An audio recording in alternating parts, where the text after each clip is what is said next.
इस कार्यक्रम के पुण्यार्चक हैं श्रीमती सीमा, डॉक्टर शिखर चंद, सिलौनिया, मड़ावरा, ललितपुर, उत्तर प्रदेश। पुत्र एवं पुत्रवधू श्री पीयूष जैन, एडवोकेट श्रीमती स्वाति, एस्ट्रोलॉजिस्ट श्रीमती निधि, श्री अर्पित जैन, एम्ब्रियोलॉजिस्ट। पुत्री एवं दामाद श्रीमती प्रतिभा, श्री अनिमेश जैन, पौत्र दिव्यांश, निवान एवं पुण्यांश जैन, पौत्री कुमारी नव्या, तनिष्का एवं त्रिशला जैन, इंदौर, मध्य प्रदेश।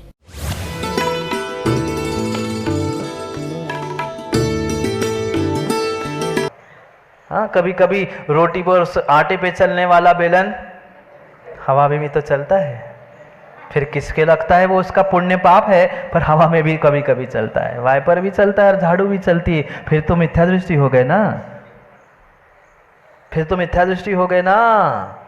नहीं है, गदादि जुत चिन्ह चिन्ह, ये एक उपलक्षण मात्र कहा है, सर्वथा नियामक लक्षण नहीं है मिथ्या दृष्टि का।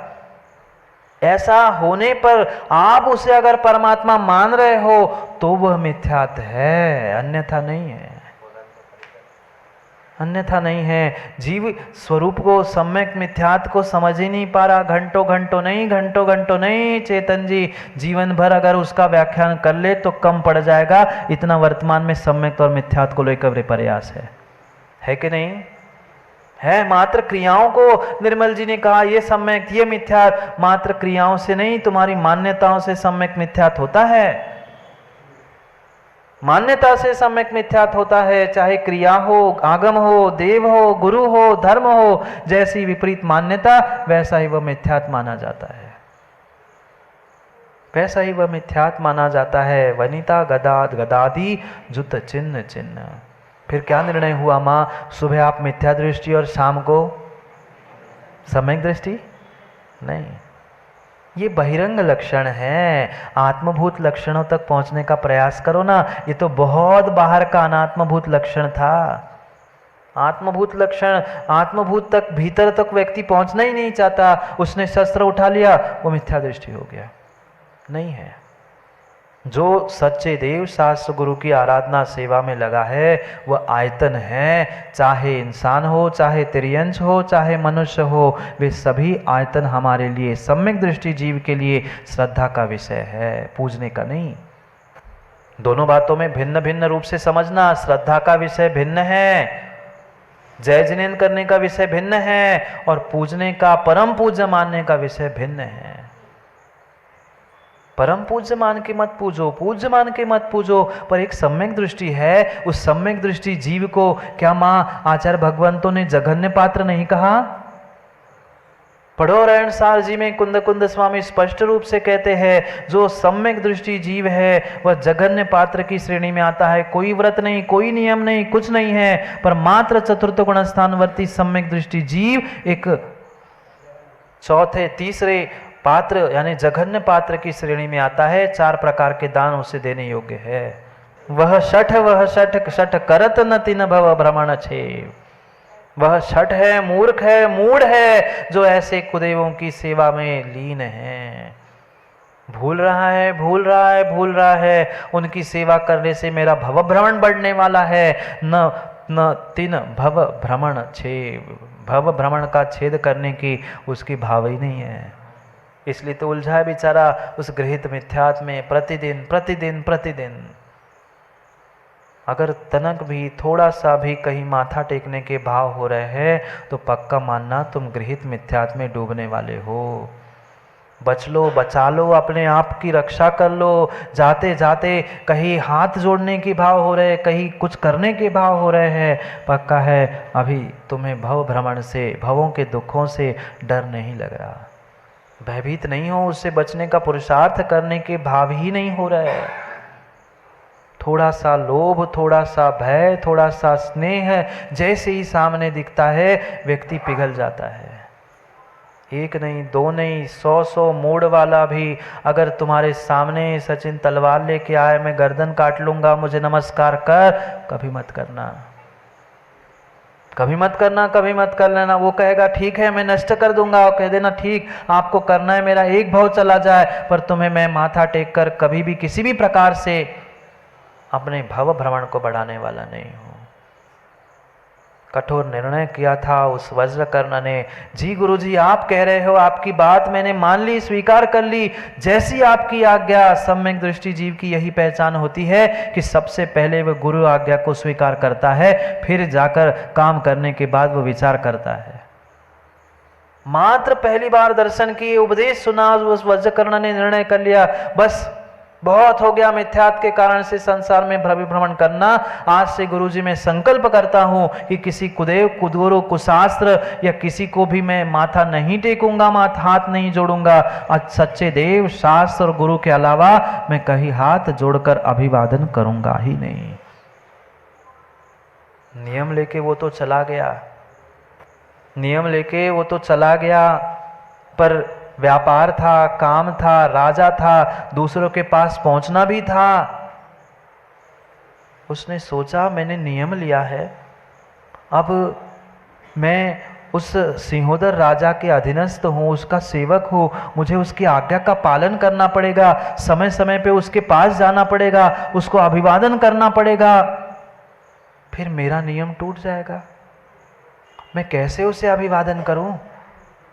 पर वो भी जरूरी है, वो भी जरूरी है। अभिवादन नहीं करूंगा तो राज्य कैसे संभालूंगा? उसने सोचा, विचार किया, बहुत विचार किया। भद्र तो था ही, सम्यक दृष्टि भी बन गया था। उसने निर्णय किया और एक मुनिसुब्रतनाथ भगवान की प्रतिमा की आकार वाली अंगूठी को बनाकर उसने अपने हाथ में पहन ली। क्या पहन लिया? अंगूठी तो पहन ली, पर अंगूठी पर मुनिसुब्रतनाथ भगवान के चिन्ह सहित उस प्रतिमा को अंकित कर लिया।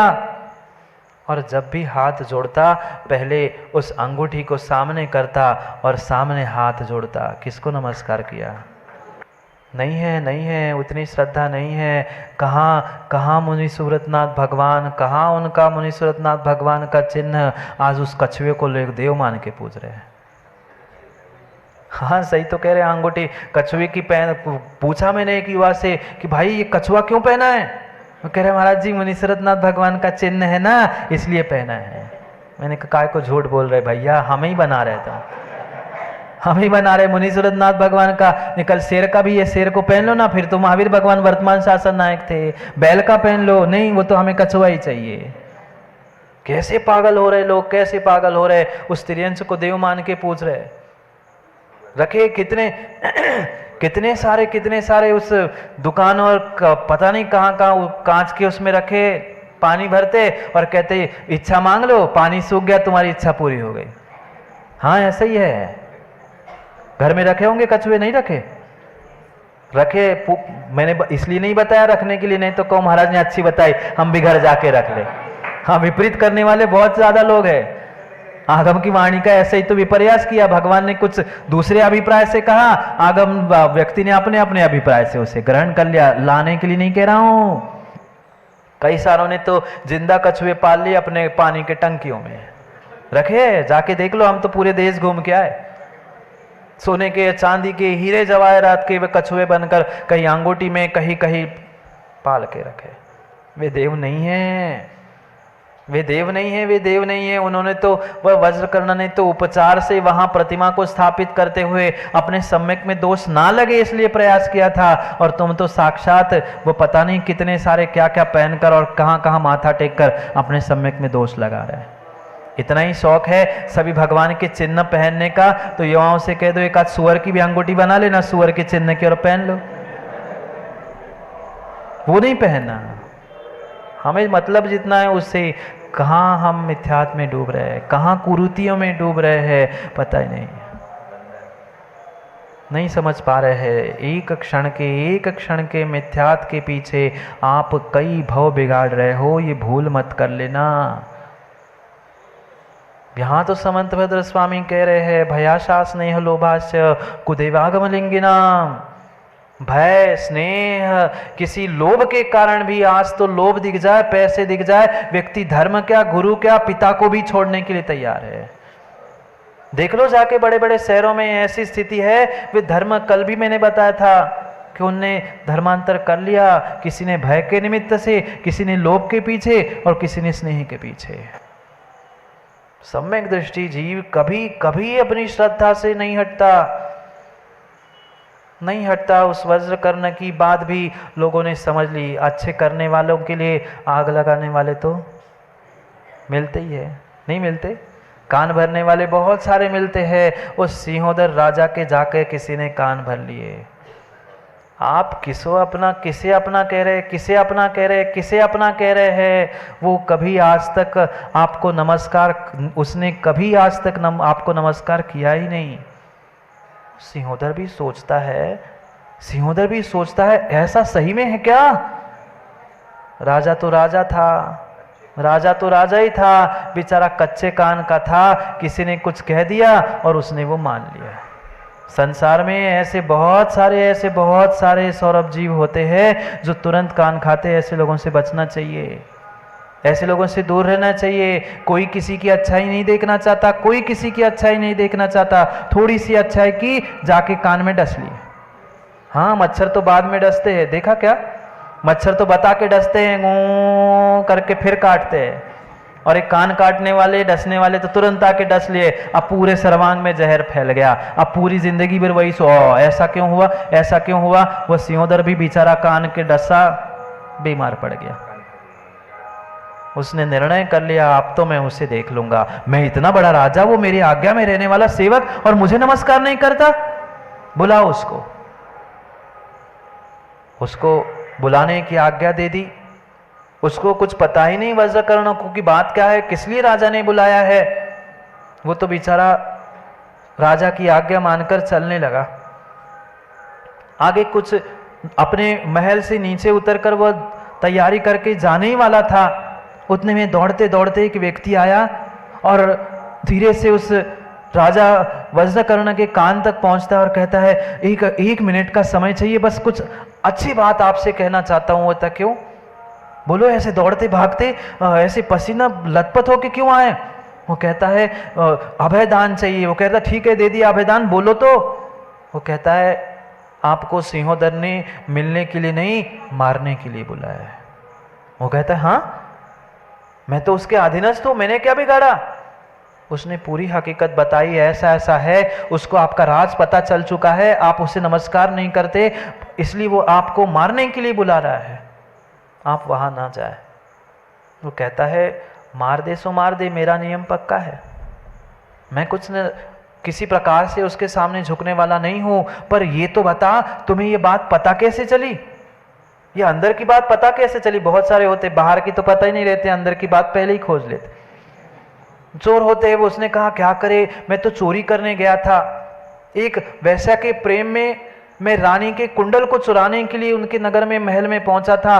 रात में कल मैं वही था, वहां मैंने जैसे ही ये कानों में शब्द सुने, मैंने देखा, हूं तो मैं चोर, पर मुझे आप पे पता नहीं क्यों करुणा आ गई, क्यों दया आ गई। मैंने तभी राजा के शब्द सुने थे कि कल मैं उस वज्रकर्ण को बुलाकर मारने वाला हूं।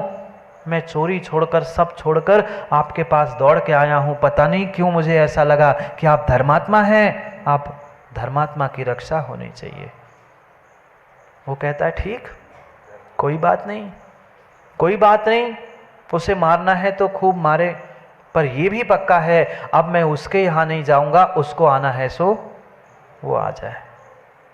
सिंहोदर को बात पता चल गई, वो उसने आने से मना कर दिया। सिंहोदर ने तैयारी की, उसको मारने के लिए डराया, धमकाया, तू जल्दी आ जा नहीं तो मार दूंगा।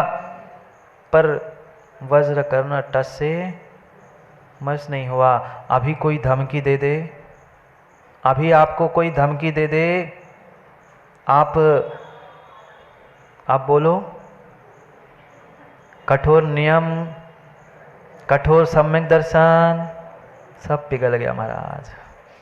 जैसे बर्फ पिघलने में समय नहीं लगता, ऐसे भाव बदलने में और हमारे नियम बदलने में कोई समय नहीं लगता। हाँ, तुरंत बदल जाते हैं। उन्हीं से फिर पूछते, महाराज जी इतनी तो छूट है ना, रात्रि भोजन नहीं करेंगे, पर विदिशा के बाहर तो पिघल गए नियम। महाराज जी बाकी तो हमारा त्याग है, पर दवाई के रूप में तो खा सकते हैं। ये नियम का पिघलापन ही श्रद्धा की कमजोरी है। अब माता बोलो ना, कहाँ गई कठोरता, कहाँ गया वो कठोर नियम? क्या ऐसा ऐसा ऐसा श्रद्धान जो वज्रकर्ण के पास था, ऐसा श्रद्धान हमारे पास है? कोई डराने धमकाने आ जाएगा, कोई लोभ लालच देने आ जाएगा तो तुरंत हमारा धर्म, हमारा ईमान, हमारा कुल सब बिक जाता है। बिकता है, बिकता है। अरे आप तो कितने अखबार, मोबाइल और क्या कुछ नहीं पढ़ते हो। हम तो जिनवाणी पढ़ते हैं पर हम सब खबर रखते हैं। तनक में ईमान बिक जाता है, कुल धर्म सब बिक जाता है। ये श्रद्धा की कमी है। बचो, कुदेवों से बचो। चाहे भय, स्नेह, लोभ, राग, कुछ भी सामने कुछ दिखाने आ जाए, क्योंकि पक्का मानना, अगर वो मारेगा, जैसा उसका कठोर निर्णय था वज्रकर्ण का, मारना है तो एन मार ले, खूब मार ले, पर्याय ही नष्ट होगी, एक भाव नष्ट होगा। पर अगर मैं अपने सम्यक से च्युत हो जाऊंगा तो मेरे कई भाव नष्ट हो जाएंगे। ऐसा निर्णय करके, विचार करके अपने सम्यक को पुष्ट करो, मिथ्यात्व को नहीं। समय हो गया, समय हो गया है निर्मल जी, समय हो गया है। किसका? पुष्ट करने का, पुष्ट करने का, शरीर को नहीं। अपनी श्रद्धा को, अपने सम्यक को पुष्ट कर लो। उस जीव ने एक बार जिनवाणी सुनी, एक बार गुरु के दर्शन किए और पहली बार में सच्चे देव शास्त्र गुरु पर श्रद्धान किया।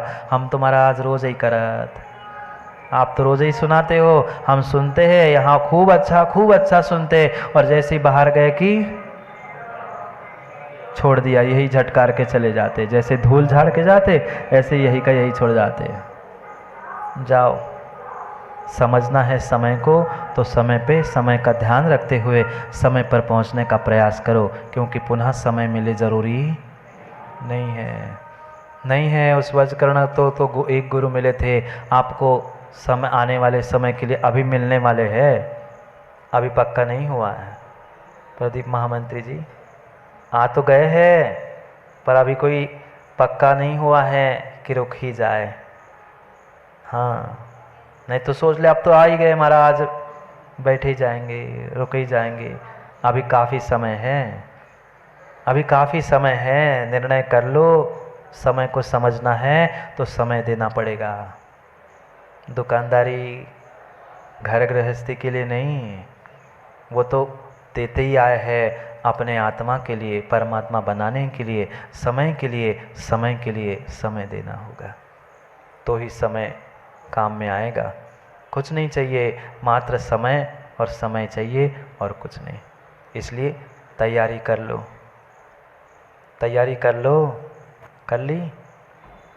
बाहर की नहीं, भावों की तैयारी कर लो कि हमें भी जीवन के अच्छाई के लिए कुछ अच्छा निर्णय करना है, अच्छा श्रद्धान करना है, तभी हमारा जीवन अच्छा और सच्चा हो सकता है।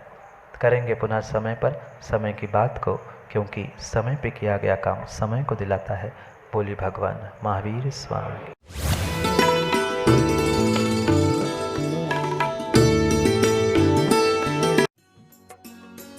इस कार्यक्रम के पुण्यार्चक थे श्रीमती सीमा डॉक्टर शिखर चंद सिलोनिया, मड़ावरा, ललितपुर, उत्तर प्रदेश। पुत्र एवं पुत्रवधू श्री पीयूष जैन, एडवोकेट श्रीमती स्वाति, एस्ट्रोलॉजिस्ट श्रीमती निधि, श्री अर्पित जैन, एम्ब्रियोलॉजिस्ट। पुत्री एवं दामाद श्रीमती प्रतिभा, श्री अनिमेश जैन। पौत्र दिव्यांश, निवान एवं पुण्यांश जैन। पौत्री कुमारी नव्या, तनिष्का एवं त्रिशला जैन, इंदौर, मध्य प्रदेश।